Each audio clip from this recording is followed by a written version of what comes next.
চুপ! ওই ওই নবাব আসছে। नफर जनाब। औरत कभी नहीं देखा। देखा जनाब, मगर ऐसी औरत कभी नहीं देखा। उधर ठहरो उल्लू। जो हुकुम जनाब। তারপর সুন্দরী, আপনার আদেশের অপেক্ষায় আছি। আমার আদেশে তুমি এখানে আনিত হওনি। এসেছি আমার অন্তরের আদেশে। নবাব সিরাজউদ্দৌলা সম্বন্ধে তুমি কি একেবারে অজ্ঞ? কেন জাহাপনা? তোমার অসংকোচ ব্যবহার দেখে আমার মনে এই প্রশ্নই বারবার আসছে। সংকোচ, সংশয়, ভয় সব কাটিয়েই তো আমি এখানে এসেছি জাহাপনা। তোমার কোনো ভয় নেই? না। কেন? তুমি কি শুনোনি নবাব সিরাজউদ্দৌলা নারী সংগ্রামের কোনো মর্যাদাই দেয় না? শুনেছি। তুমি কি শোনোনি নারীত্বের চরম লাঞ্ছনায় নারী যখন ডুকরে ডুকরে কাঁদে নবাব সিরাজউদ্দৌলা তখন প্রাণ খুলে আসে? তাও শুনেছি। তুমি কি শোনোনি সিরাজের ছায়া যেখানে পড়ে ঘাস পুড়ে যায়, জল শুকিয়ে যায়, মাটিতে উঠে? অতটা শুনিনি জাহাপনা। আমি তাও শুনেছি। তুমি সব শুনেও আমার সামনে আসতে সাহস পেলে বিচিত্রা বালিকা তুমি। আমি সেসব কথা বিশ্বাস করিনি। বিশ্বাস করনি? না জাহাপনা। কেন? ওসব শত্রুর রটনা তা আমি জানি। তুমি জানো? জানি জাহাপনা। ওই সিংহাসনের উপর লোভ রয়েছে অনেকেরই, কিন্তু শক্তির পরিচয় নিয়ে সিংহাসন অধিকার করার সাহস যাদের নেই তারাই প্রজাদের খেপিয়ে তুলবার জন্য এই কুৎসা রটায়। আমার এমন একজন শরীর আছে তা তো আমি জানতাম না। আরো আছে জনাব। আছে? ওরা বিশ্বাস করে যত কালি আমার গায়ে সব আমার অঙ্গ ফুটে বেরোয়নি, কিছুটা বাহির থেকে ঢেলে দেওয়া হয়েছে। হ্যাঁ, বিশ্বাস করে। এবার বলো তুমি কে, কেন এখানে এসেছো? আমি কে তার একদিন বলবো জাহাপনা। কেন এসেছি তাই শুনুন। বেশ, তাই বলো। কাশিম বাজার কুঠিরের কোনো খবর রাখেন জনাব? কাশিম বাজার কুঠির? তুমি সেখানকার খবর কিভাবে পেলে? আমার সেখানে নেমন্তন্ন হয়েছে। কাশিম বাজার কুঠিরে তোমার নিমন্ত্রণ? হ্যাঁ, আমার সেখানে নাচতে হবে, গাইতে হবে। আমার নিমন্ত্রণ হলে আমি খুশি হতাম, তোমার নাচ দেখতাম, গান শুনতাম, কিন্তু আমার তো নিমন্ত্রণ হয়নি সুন্দরী। মীর জাফরের হয়েছে। সিপাহসালার ভাগ্যবান।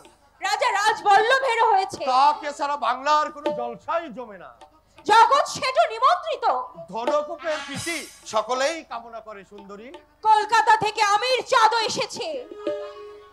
সেই পাঞ্জাবিকে ইংরেজরা বরাবরই স্নেহ করে, আদর করে তাকে উমি চাঁদ বলে ডাকে।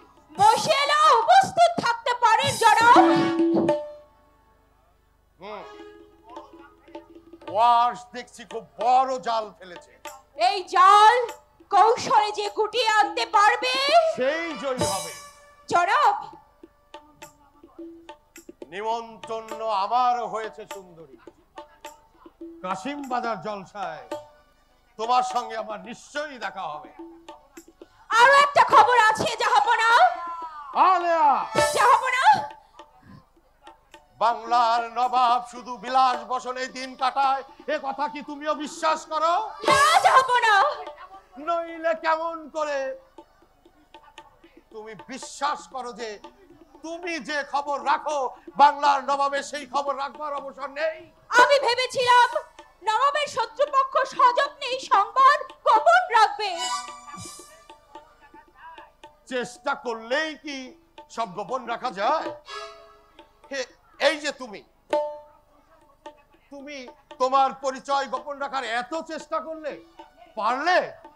আমার পরিচয় কি আপনি পেয়েছেন জাহাপনা? পেয়েছি বই কি, অস্বীকার করতে পারো তুমি গুপ্তচর নও। জনাব, যারা তোমাকে পাঠিয়েছে তারা ভেবেছে নারীর মুখ দেখে আমি একেবারে গলে যাব। তাদের গতিবিধি সম্বন্ধে কতটুকু খবর রাখি তাই কৌশলে জেনে নিয়ে তুমি তাদেরকে বলে দেবে। আমাকে তারা ভালো করেই চেনে, বিলকুল তাই তারা ভুল করেনি। তবে তোমার মুখ দেখে আমি একেবারে গলে না গেলেও মুগ্ধ হয়েছি। তাই তোমাকে তো আমি ছেড়ে দেব না সুন্দরী, তোমাকে আমি আমার হেরেমেই রেখে দেব। জনাব, খবর নিয়ে তুমি তাদের কাছে কোনোদিন ফিরে যেতে পারবে না। নবাব,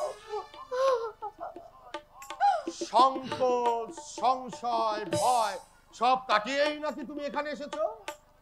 আপনি আমাকে ভুল বুঝবেন না, আমি আপনার শত্রুপক্ষের গুপ্তচর নই। তাহলে মিত্রপক্ষে থাকতে তোমার আপত্তি কোথায়? বাইরে যে আমার অনেক কাজ রয়েছে, যাব না। আজ থেকে তোমার সমস্ত কাজের ভার নবাব নিজে নিলেন। মিথ্যা সন্দেহে আমার প্রতি এত বড় অবিচার আপনি করবেন না জনাব। জীবনে অনেক দুঃখ, অনেক লাঞ্ছনা আমাকে সইতে হয়েছে। কলঙ্কের কালিমায় নাম পরিচয় সব ঢাকা পড়ে গেছে। বেঁচে থাকবার মতো এতটুকু গৌরব বোধ এখনো অবশিষ্ট আছে, যাব না। গুপ্তচরের অপমান দিয়ে সেটা নষ্ট করে দেবেন না, যাব না। শুধু এইটুকু দয়া আপনি করুন, করুন। ওঠো।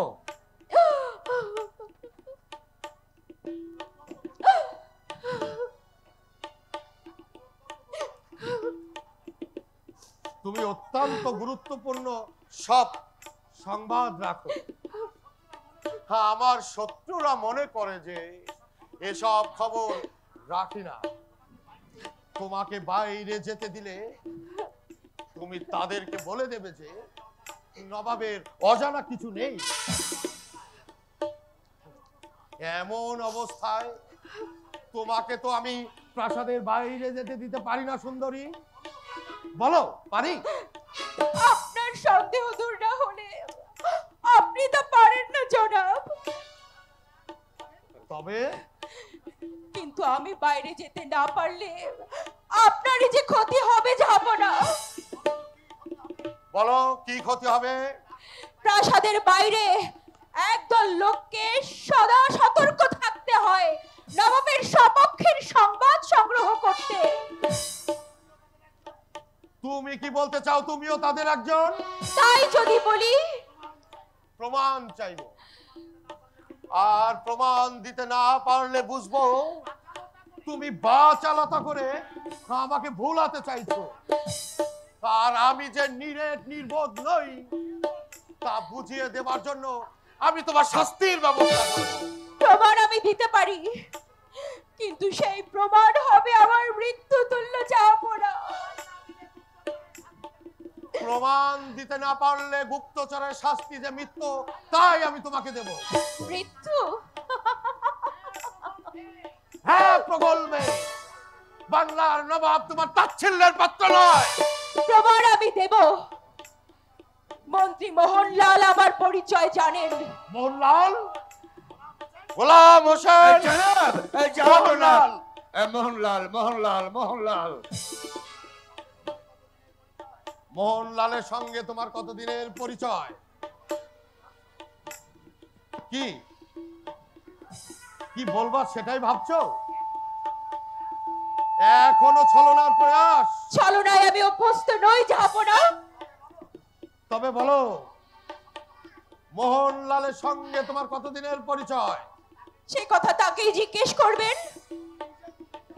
তোমার নিজের মুখেই তা বলতে হবে। আমার কোনো কথাই তো আপনি বিশ্বাস করেন না।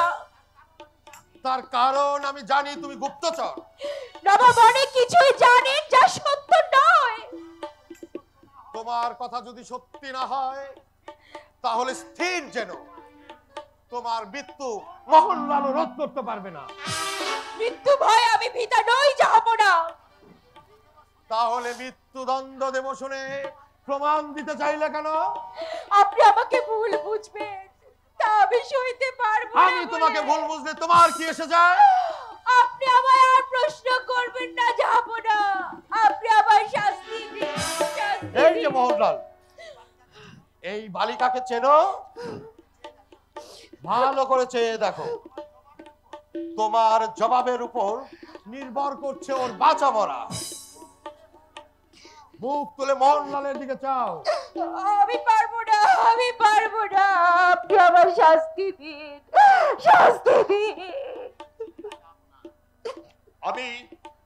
আমি একে চিনি না।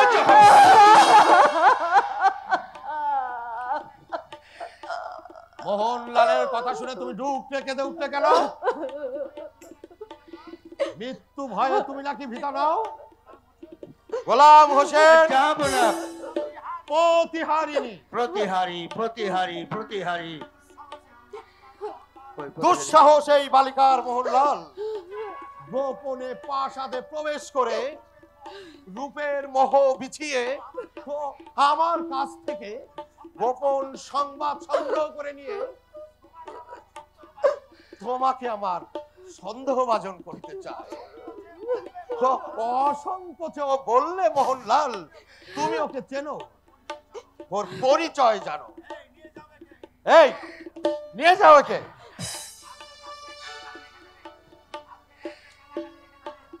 আজকে রাতটা ওকে কারাগারে রেখে দেবে। কাল সকালে প্রকাশ্যে দিবালোকে ওকে গুলি করে হত্যা করবে আর ঘোষণা করে দেবে নবাবের আদেশে এক গুপ্তচরকে মৃত্যুদণ্ড দেওয়া হয়েছে। চলো, কোথায় যেতে হবে? দাঁড়াও দাঁড়াও বাবা, সব দাঁড়াও। নবাবের নিমকের দক আছে তা আমি জানি, কিন্তু কাদের এই উৎসাহ এতদিন তো দেখিনি। গোলাম এই হোসেন, জনাব, জনাব মোহনলাল ওকে চেনে। মোহনলাল আমি মিথ্যে বলেছিলাম জাহাপনা। আমার কাছে তুমি মিথ্যা বলেছিলে। তোমার স্পর্ধা তো কম নাই মোহনলাল। এই জনাব, মোহনলাল সত্য কথা বলবে। আগে এই রক্ষীদেরকে আপনি যেতে আদেশ করুন। আমি কিছুই বুঝতে পারছি না, এ সবই কি আমার স্বপ্ন? আগে ওদেরকে যেতে আদেশ দিন।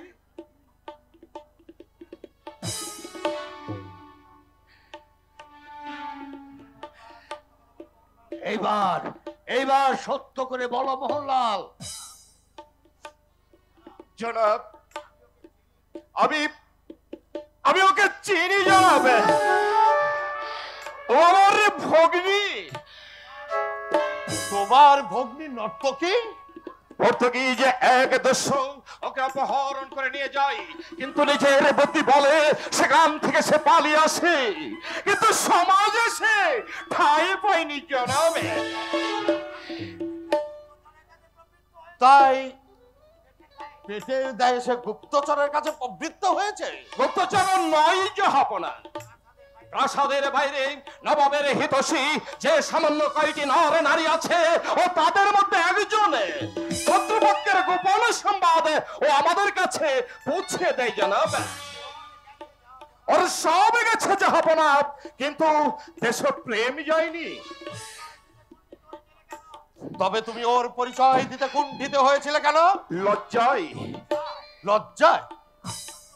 আশ্চর্য লজ্জাবোধ তোমার মোহনলাল। তোমার ভগ্নী নিজের ইচ্ছায় নয়, দুর্বৃত্তের হাতে পড়ে ওকে গৃহহারা হতে হয়েছে। আর তুমি দরবারের একজন উচ্চপদস্থ কর্মচারী হয়ে তোমার ভগ্নীকে তুমি পরিচয় দিতে লজ্জাবোধ করো। তার সঙ্গে যে তোমার রক্তের সম্পর্ক রয়েছে তাও তুমি অস্বীকার করো। তোমাদের নীতিবোধ সত্যিই দুর্ভেদ্য।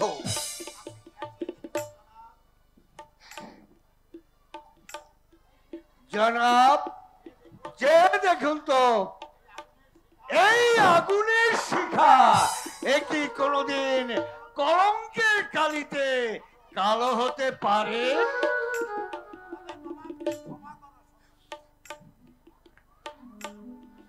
তোমাদের নবাবকে ক্ষমা করো সুন্দরী। যাব না। চলো, আমি তোমাকে প্রাসাদের বাইরে রেখে আসি।